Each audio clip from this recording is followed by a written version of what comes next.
జాతీయవాద జర్నలిజానికి అసలైన వేదిక నేషనలిస్ట్ హబ్ ని సబ్స్క్రైబ్ చేసుకోండి. నోటిఫికేషన్స్ కోసం బెల్ ఐకాన్ పై క్లిక్ చేయండి. Why is caste a hot topic in Karnataka? Caste కోటాకు సంబంధించి లేదా నిజానికి జనగణన ఎక్కడికి పోయినా రాహుల్ గాంధీ అదే చెప్తున్నాడు. మొత్తం కుల గణన చేయాలి, జనగణన చేయాలి. కుల గణనను బట్టి జిత్నా ఆబాది ఉత్నా హక్, ఇది ఆయన మాట్లాడుతున్నారు. బట్ కర్ణాటకలో ఇది కాంప్లికేటెడ్ గా కనబడుతోంది. ఒకసారి మీరు వివరిస్తారా? కర్ణాటకలో ఎందుకంటే సాయి గారు అన్ని స్టేట్స్లో ఉంటాయి. మన దగ్గర మనం మాట్లాడుతున్నాం కాపులు కమ్మాలు అది ఇది అని చెప్పుకుంటాం మనం. కర్ణాటకలో it's other way around. Okay, అక్కడ కోటా కేటగరైజేషన్ మొదలైంది 1994-95లో. అప్పుడు కేటగిరీ 1 ఏది 95 కమ్యూనిటీస్ని ఇంక్లూడ్ చేశారు సాయి గారు. దాంట్లో వాళ్ళకు 4% రిజర్వేషన్ ఇచ్చారు. కేటగిరీ 2 అని 102 కమ్యూనిటీస్, దీంట్లో కురుబా కమ్యూనిటీ కూడా ఉన్నారు. Siddaramaiah hails from that. ఆ కమ్యూనిటీ ఇచ్చిన వాళ్ళు కూడా 15% రిజర్వేషన్ ఇచ్చారు. అది కాకుండా ముస్లిమ్స్కి 4% ఇచ్చారు. This is where the contention is coming now. Okay, ఇక్కడ తెలంగాణలో కూడా చేశారు అదే పని. ఓకే, దెన్ ఒక్కలిగాస్ వాళ్ళకి 4% ఇచ్చారు. ఒక్కలిగాస్ వచ్చారు కదా, లింగాయట్స్ ఊరుకుంటారా? వాళ్ళకి ఇచ్చారు. వాళ్ళతో పాటు క్రిస్టియన్స్కి ఇచ్చారు, మరాఠాస్ కూడా ఇచ్చారు. ఎందుకంటే నార్దర్న్ కర్ణాటక, బెల్గాం అటువైపు అంతా it's more Maratha dominated area. వాళ్ళకి 5%. మీరు యాడ్ చేసుకుంటే పోతే ఇక్కడే అయిపోతుంది మీ కేటగిరీ మొత్తం. ఇది కాకుండా 2015లో కర్ణాటకలో దే అపాయింటెడ్ ఎ కమిషన్, ఒక కాంతరాజు కమిషన్. ఎందుకంటే ఎప్పుడైనా మీరు కోటా క్లాసిఫికేషన్ చేస్తున్నప్పుడు సుప్రీంకోర్టు కానీ హైకోర్టు కానీ ఏమంటారా, మీరు కమిషన్ అపాయింట్ చేశారా? ఆ కమిషన్ డేటా మొత్తం తీసుకుంటారు, హియరింగ్స్ పెడతారు పబ్లిక్. దాన్ని బట్టి they will determine the backwardness of a community. Vokkaliga community బ్యాక్వర్డా, వాళ్ళ పాపులేషన్లో ఎంతమంది గ్రాడ్యుయేట్స్, ఎంతమంది పోస్ట్ గ్రాడ్యుయేట్స్, ఎంతమంది డాక్టర్స్, ఎంతమంది ఇంజనీర్స్ అని మొత్తం అనలైజ్ చేసుకుంటారు సాయి గారు. అది కాకుండా నెక్స్ట్ దాంట్లో ఏం చేశారంటే, వీళ్ళు ఈ రిజర్వేషన్ ఇచ్చిన తర్వాత 2015 1994-95లో ఈ క్లాసిఫికేషన్ చేశారు. But they found out that the population of Lingayats, I'm talking of 2015, అంటే ఒక 9 సంవత్సరాల ముందు అనుకోండి సాయి గారు. లింగాయట్స్ ఆల్మోస్ట్ 10%, 9.8 ఉన్నారు కర్ణాటకలో అని. ఒక్కలిగాస్ ఏమో 8.2 అండ్ కురుబాస్ ఏమో 9. కానీ యాక్చువల్ నెంబర్స్ అది కాదు సాయి గారు. ఇది ఎట్లా డిటర్మైన్ చేస్తారు? మీరేమైనా ఓటింగ్ తీసుకున్నారా? మీరేమైనా ఎన్యూమరేషన్ చేశారా? మీరేమైనా ఐడెంటిఫికేషన్ పరేడ్ నడిపించారా? ఏం లేదు కదా. ఒట్టి ఒక నంబర్ పెట్టుకున్నారు. ఓకే, అప్రాక్స్ ఒక డిస్ట్రిక్ట్లో ఎంతమంది ఉంటే స్టేట్లో ఎంతమంది ఉండాలని చెప్పేసి. ఇమ్మీడియట్లీ ఒక్కలిగాస్ ఏమన్నారు, కాదు ఈ డేటా అంతా తప్పు, మా పాపులేషన్ 15% ఉన్నారు. సో లింగాయట్స్ ఊరుకుంటారా? వాళ్ళన్నారు వాళ్ళు 15 అంటే మేము 17. కురుబాస్ ఏమన్నారంటే వీళ్ళు అంటున్నారు, ఇద్దరు కలిసి అంటున్నారు లింగాయట్స్ కురుబాస్ అసలు చాలా తక్కువ, వీళ్ళు 5-6% కూడా లేదు, వీళ్ళేమో 9 అని పెట్టుకున్నారని చెప్పేసి.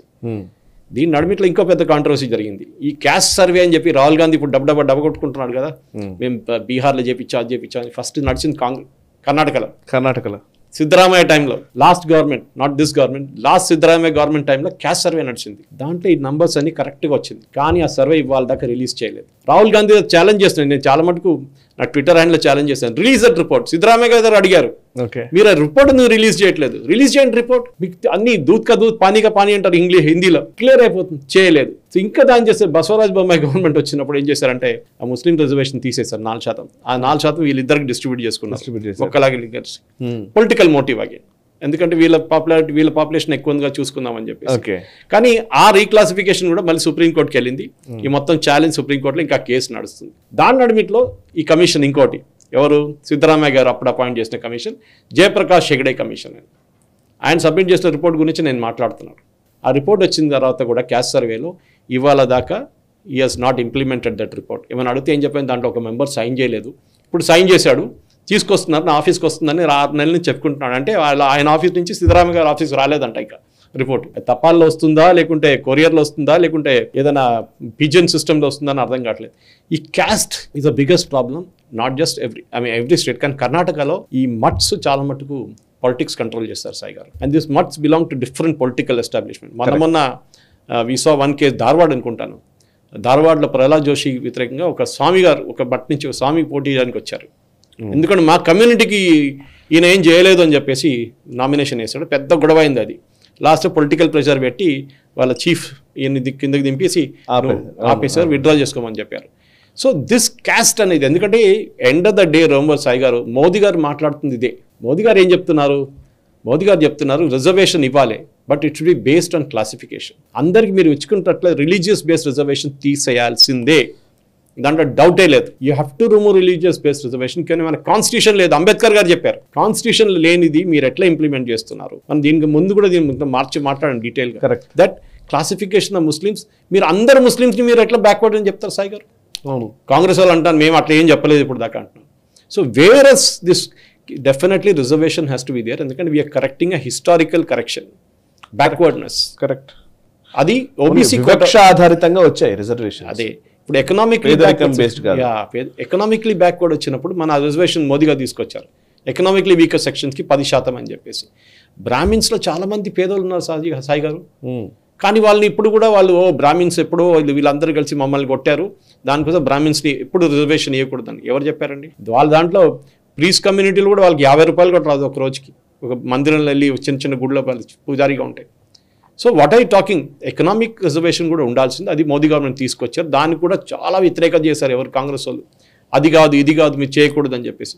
సో బీజేపీ బేసిక్లీ కర్ణాటకలో కూడా ప్రెషర్ ఏం పడుతున్నారంటే సిద్ధరామయ్య గారి మీద, మీరు ముస్లిం రిజర్వేషన్ తీసేయాలి, మీరు ముస్లిం రిజర్వేషన్ పెట్టుకుంటే మేము డెఫినెట్గా we will go all around the country.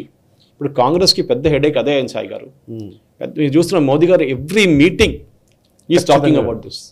Correct. వీళ్ళు కావాలని చెప్పి ముస్లిమ్స్ రిజర్వేషన్ ఇస్తున్నారు, ముస్లిమ్స్కి ఫస్ట్ రైట్ అని మన్మోహన్ సింగ్ గారు చెప్పారు.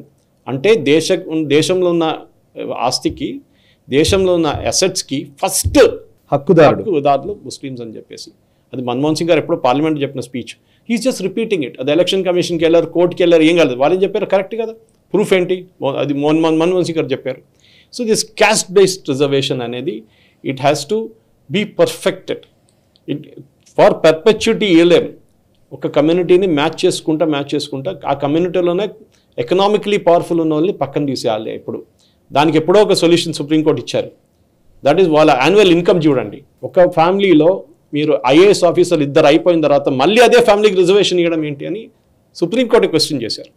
Once you achieved a certain social status not economic status, then that reservation should not be there అని చెప్పేసి ఈ డిబేట్ నడవాలి సాయి గారు.